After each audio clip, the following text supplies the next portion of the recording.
For today's discussion, we'll review the case study on how some animals have behaviorally adapted to their environment.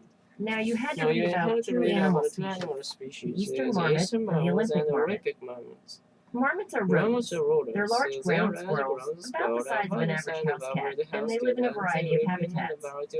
And even though they spend a significant portion of the year hibernating, according to this case study, marmots are still considered excellent subjects for animal behavioral studies. Why is that? Well, when they're not hibernating, you can find them in open areas, and they're pretty active during the day, which makes them easy to observe, right? Uh-huh.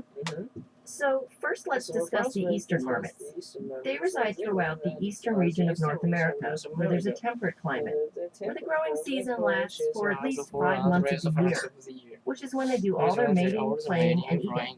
Oh, I see. At first I wasn't sure what growing season meant, just from the reading, but now I get it. It's the amount of time it takes for them to grow, right? So it'd be 5 months? Oh, I'm sorry, but no, it has nothing to do with that. It's not about the time it takes for eastern marmots to grow. It's when the food is available. That is, when it's not covered in snow and there's no frost covering the grass and vegetative parts of plants, herbs, and the flowers that marmots like to eat. So growing season refers to the availability of the food they eat, okay? So now, how would you describe the eastern marmot's social habits? Well, they're really territorial and loners, and just so aggressive, even with other eastern marmots. And their mating ritual is just so impersonal. Now, when they emerge in the spring from hibernation, the mating process begins. For them, well, they come together to mate and then they go their separate ways. Then, about 6 to 8 weeks after birth, the offspring will meet their mothers. Really? Just 6 weeks? Is it possible for the offspring to make it on their own so young? Well, it's not as if they aren't ready for the real world, because they are. Remember, they mature quickly and the weather's nice. Also, they live in open fields where there's lots of edible vegetation. So, roughly 6 weeks after birth, eastern marmots are just old enough to take their chances of surviving in a temperate environment.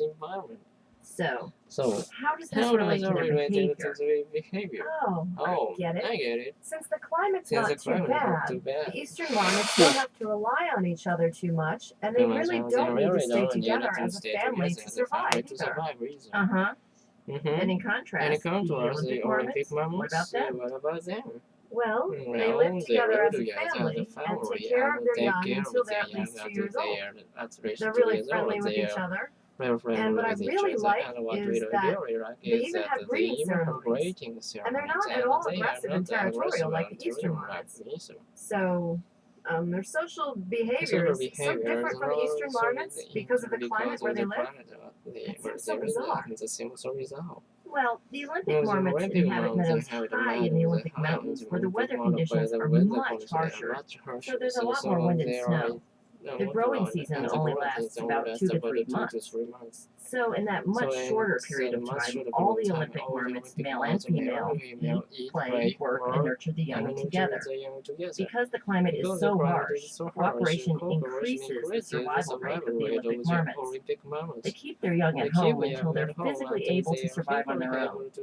This could explain why the social behavior of the Olympic marmots is so unlike that of the eastern marmots.